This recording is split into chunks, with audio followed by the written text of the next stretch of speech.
welcome back, or welcome if you're new here.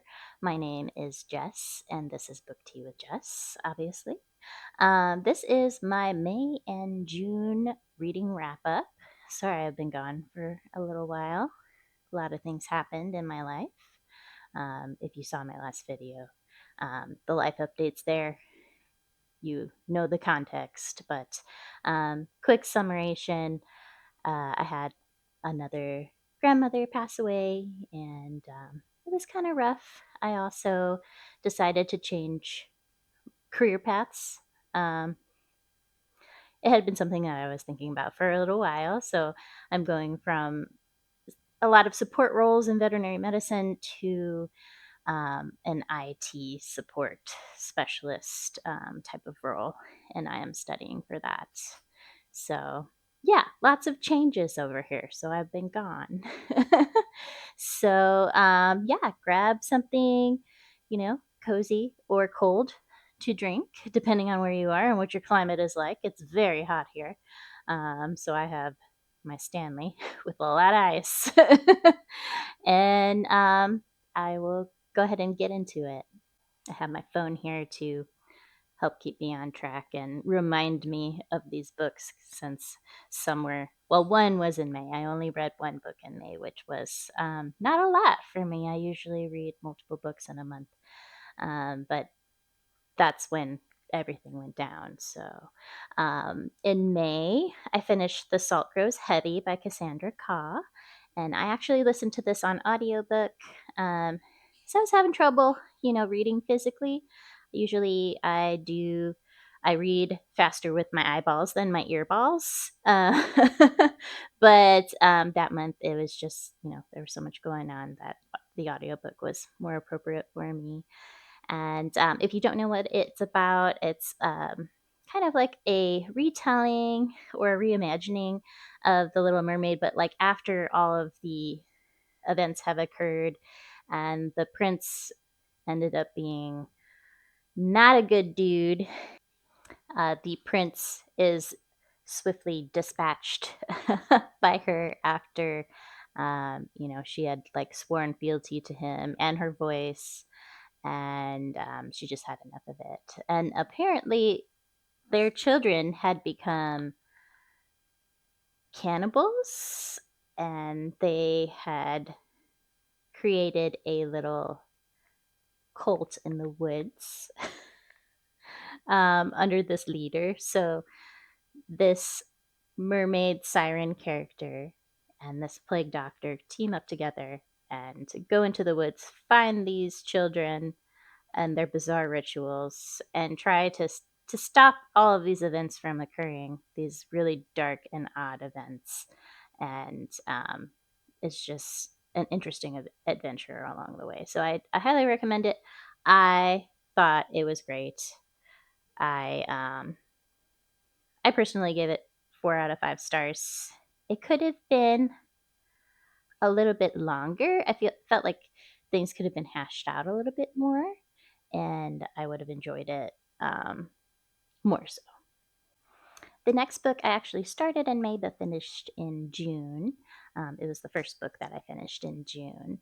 Was called Into the Drowning Deep by Mira Grant. And this book was about a this crew filming a mockumentary about mermaids and if they truly exist for this oddball channel to get ratings up. Uh, it goes missing. This ship called the Atargatis, this research ship, and then a expedition is launched a few years later to find what happened because the Atargatis um, was just drifting off to sea and everybody was dead. And they wanted to find out if it really was definitive evidence of mermaids because there was some video footage of, sirens coming up onto the deck. And so they assembled a new crew. They go out to where the Atargatis had its incident, and then chaos obviously ensues. So, It was very interesting. I gave it 4 out of 5 stars. It took a little while to get into it. I will say that. There was a lot of backstory, character development, and just like descriptions of the underwater submersible vehicles and things of that nature, which was cool. But the actual horror elements and the sci-fi elements of the book didn't really get started until like a third of the way into it. So it took a minute, and I was having trouble keeping my pace. Um, but I eventually got there, and I did give it 4 out of 5 stars. So yeah.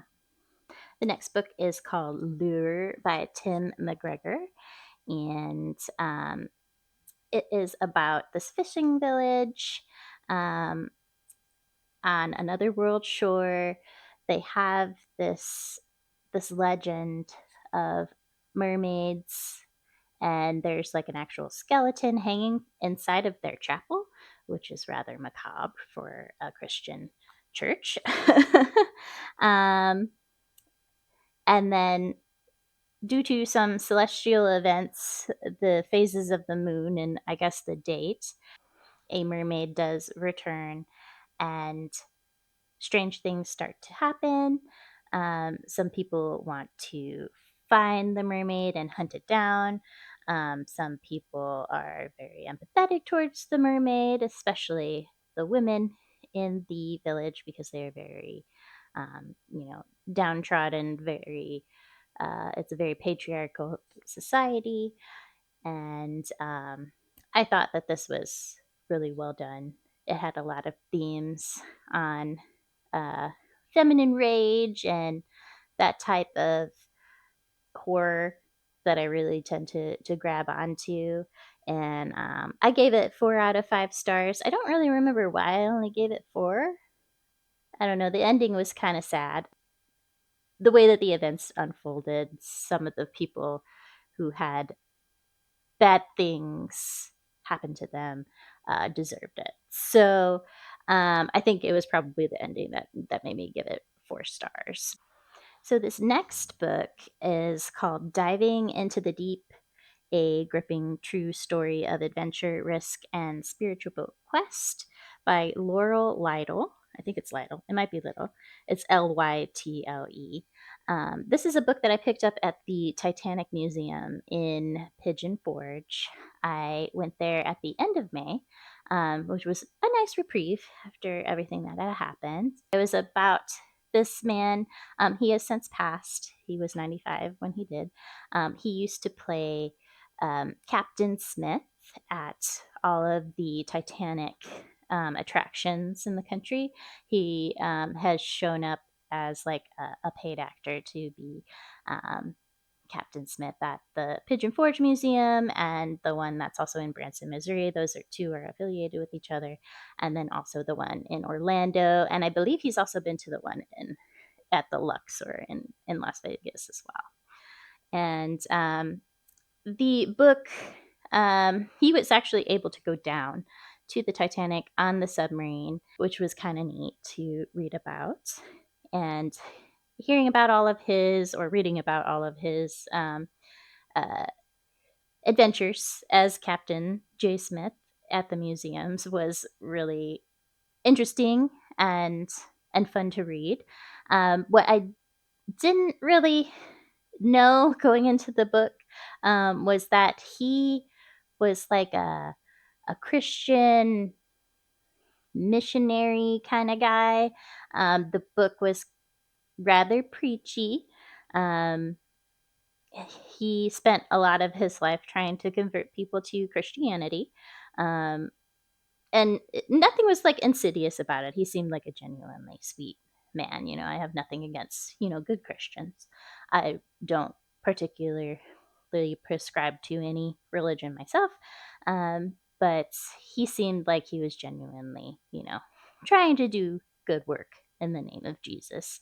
But I was, not really into those parts of the books, and it was a lot of the book. So I gave it 4 out of 5 stars just because, I I did really latch on to the parts where he talked about the Titanic. He also built like full size replicas of old wooden ships, um, like the one that Columbus sailed. He did like a full scale replica of that. And then he did a full scale replica of another ship. I forget the name of it. Both of them had a lot of problems though. And the first ship that he built burnt. So that was interesting to read about as well. All of the misfortunes that befalled his wooden ships. Um, so it was an interesting read. Wasn't really into the all of the Christian stuff, but I did enjoy all of the Titanic related content and the shipbuilding aspect. The next book I read was Eat, Pray, Hex. It is part of the Crescent Moon Mysteries. It's the first one in the series by Tara Lush. And this is like a cozy mystery um, series. It's about a woman who is in perimenopause. She's in her 40s. She just got divorced. Her oldest daughter, her only daughter, is in college, and she's just trying to figure out her way in the world. Her She has an eclectic aunt that left her an inn. It's very hot, very humid, but also very spooky. And she gets this letter from her aunt, after her death, that says, this inn is haunted. You're the only one who can help because you have a very special ability. So the book is her discovering what her ability is, how she can use it, and how to solve the mystery of this murder so that she can make the inn profitable again. And her main goal is to sell it. There's a cat in this story, and her aunt kind of hints in her letters to her that she leaves, that her cat may be her familiar, but we don't really see anything about that quite yet. So I imagine that's going to kind of develop throughout the series. So I'm definitely going to continue it because I think that's like super cute. Um, so yeah, it was a really cozy, sweet thing to read to kind of reset my nervous system, because sometimes when I read too much horror in a row, it's just like, oh man, my fight or flight is just like too much right now, especially after all of the very emotional events that I've been through. So, yeah, I definitely recommend that one. I gave it also 4 out of 5 stars. I had a lot of 4 out of 5s this month. So, this next book is my only 3-star rating out of the whole month. This was called Summer Rental by Rektok Ross. And so it's like described as Mean Girls meets Scream. And a bunch of girls, they had just graduated high school. They go and they stay at this rental, because one of the girls who is part of this group, she doesn't have a lot of money. And the others wanted to stay at this ritzy hotel. She's like, let's go stay in this rental. It'll be, really nice for us to all be together in one house, and this, that, and the other, coming up with excuses to make it sound like she's not poor, but this is like a good situation for everyone. Um, Unbeknownst to all of them, the reason why the rental was so inexpensive is because of the history that happened there. There were some murders.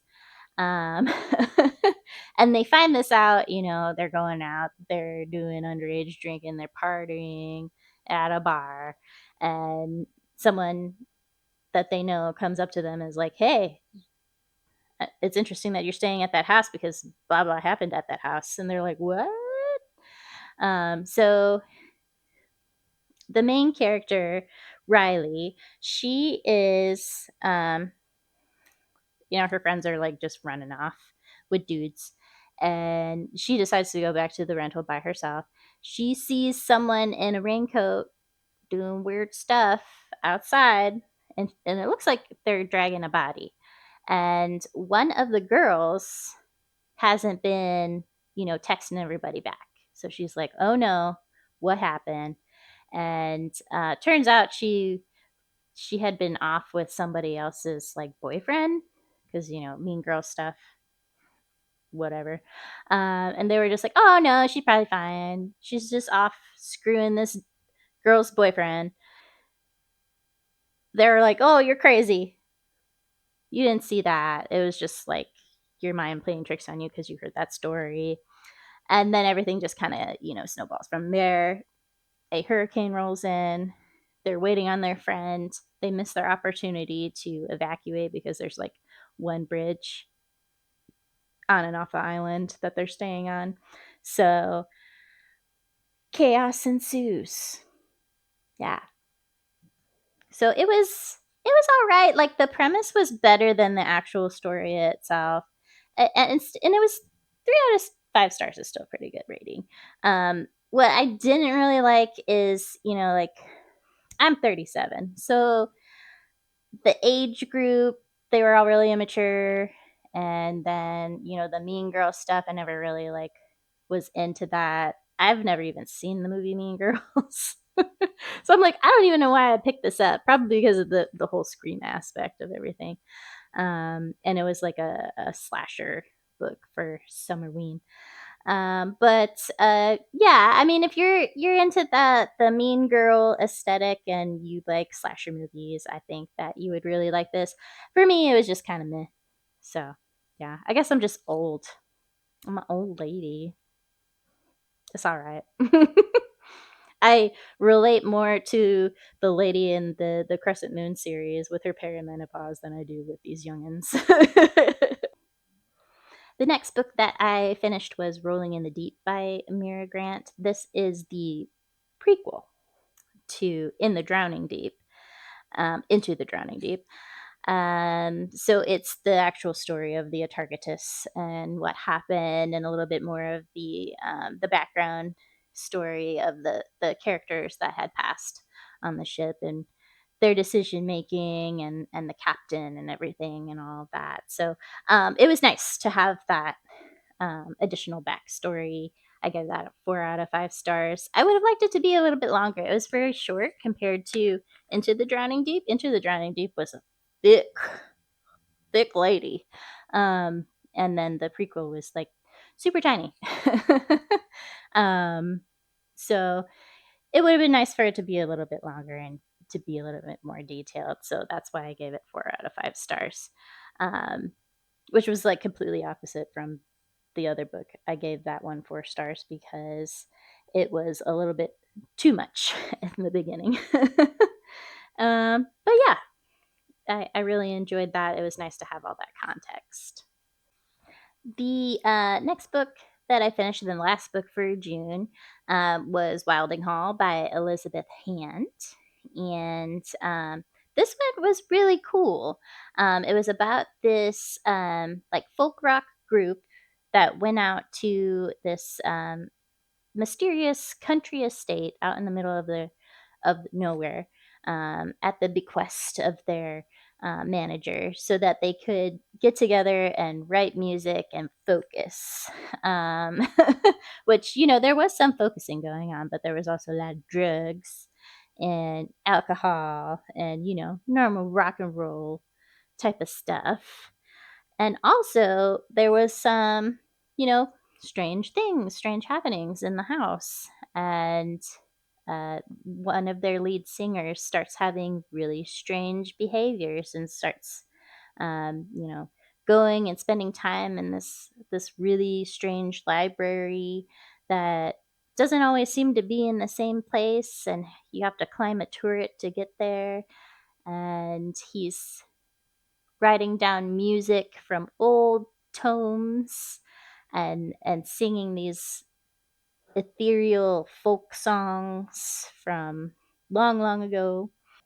And it's just really really interesting. It's like if Fleetwood Mac went to the middle of nowhere in England to record music, and I really really enjoyed that.